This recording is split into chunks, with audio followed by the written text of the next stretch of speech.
নমস্কার, আমি ডক্টর অনুরাধা সরখেন, practising gynaecologist, IVF specialist, practising since last 15 years.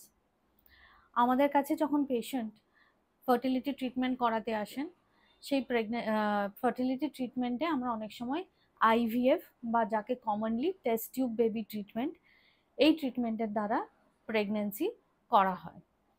পেশেন্টরা অনেক সময় আমাদের এই প্রসিডিওর শুরু হওয়ার আগে জানতে চান যে IVF ট্রিটমেন্টের পরে আমাদের কতদিন বা কত মাস ওষুধ খেয়ে যেতে হবে।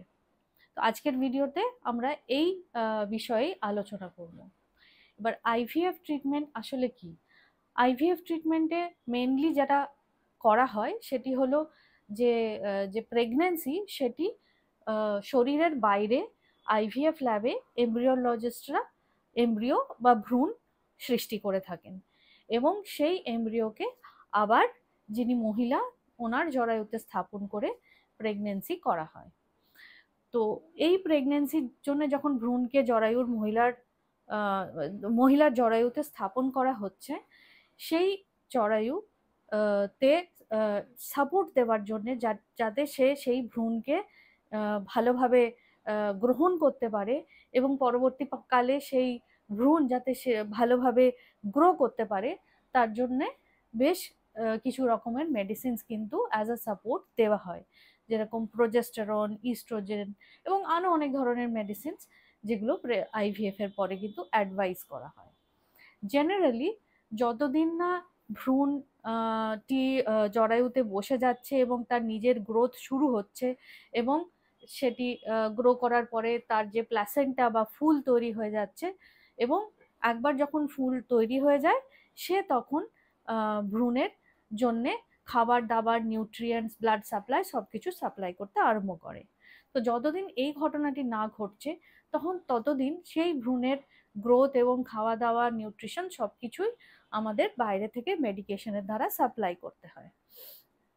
তো এই পুরো প্রক্রিয়াটার জন্যে যতদিন না সেই ফুল ভালোভাবে তৈরি হচ্ছে, যে মেডিকেশনসগুলো ডাক্তারবাবু অ্যাডভাইস করে থাকেন, সেই সমস্ত মেডিসিন কিন্তু পেশেন্টকে বেশ 2 থেকে 3 মাস অন্তত খেয়ে যেতে হয়। এবং এটি খুব ইম্পর্টেন্ট যে এই মেডিসিনগুলি যিনি পেশেন্ট উনি যেন খুব নিয়ম করে খান। দরকার হলে ফোনে অ্যালার্ম দিয়ে যেরকমভাবে ডাক্তারবাবু অ্যাডভাইস করেছেন ঠিক সেইভাবেই যেন মেডিসিনসগুলো খান, এবং সেই মেডিসিনসের যদি কোনো রকম চেঞ্জ হয় তাহলে সেগুলো একমাত্র ডাক্তারবাবুর অ্যাডভাইস মেনেই যেন করা হয়। এরপরে যখন ডাক্তারবাবুর মনে হবে যে বেবি নিজে থেকে ভালোভাবে গ্রো করতে আরম্ভ করেছে, তার যে প্ল্যাসেন্টা তার ফাংশন নর্মালি নিজে থেকে ভালোভাবে হতে আরম্ভ করেছে, তখন উনি আস্তে আস্তে এই মেডিসিনসগুলি কিন্তু কমিয়ে দেন এবং সেগুলোকে আলটিমেটলি অনেক সময় বন্ধও করে দেওয়া হয়। এছাড়া কিন্তু বিশেষ বিশেষ অনেক সময় কিছু